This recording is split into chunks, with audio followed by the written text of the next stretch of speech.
Kumusta po kayo? Magandang umaga po sa inyong lahat.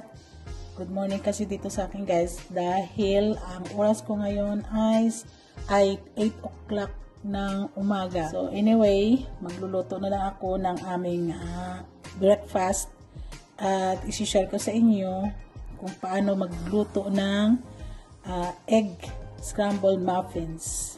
So napakasimple ingredients lang ito guys, kahit sino alam lutuin ito.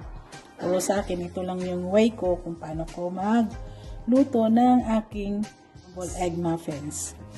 So, ito guys, yung mga ingredients ko. So, kailangan ko ng eggs, diced tomatoes, diced red pepper, at itong aking spring onions. So, itong spring onions guys, nabili ko ito sa isang ASEAN market. So, maganda yung nabili natin na spring onions. Fresh na fresh pa talaga. Kailangan din natin ng olive oil or kung pwede rin kayo gumamit ng butter at salt and black pepper lang po guys yung gagamitin natin. So yan lang yung mga ingredients na gagamitin ko. Umpisa na natin. Lalagyan ko na ng salt. Konting salt lang guys. Asin muna. Lagyan natin black pepper.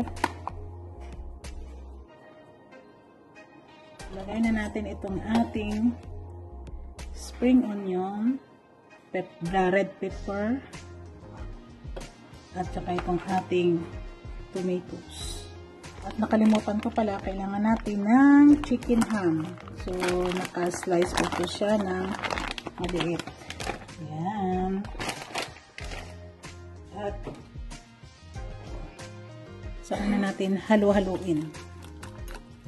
Haluin ko lang ng mabuti ito guys. Madali lang siya lalo gawin talaga kasi. So, very easy na breakfast. Sa mga moms dyan, kung halimbawa may work kayo, pwede nyo itong pangbaon guys. Tapos, sa work nyo na lang kayo mag-breakfast. Pwede rin pambaon ng mga kids. So, meron akong muffin trays dito guys.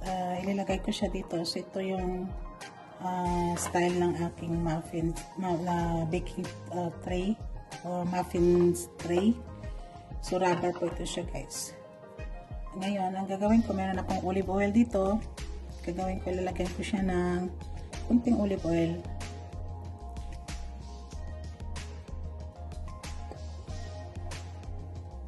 Ayan.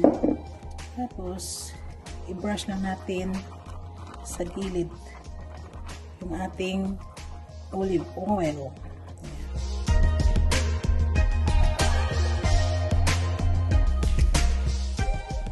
So, yan lang guys. Ito, ilalagay ko na siya sa aking oven. So, na-preheat ko na yung oven ko ng 5 minutes. At, i-bake na natin siya ng 10 minutes lang guys. Tara na po!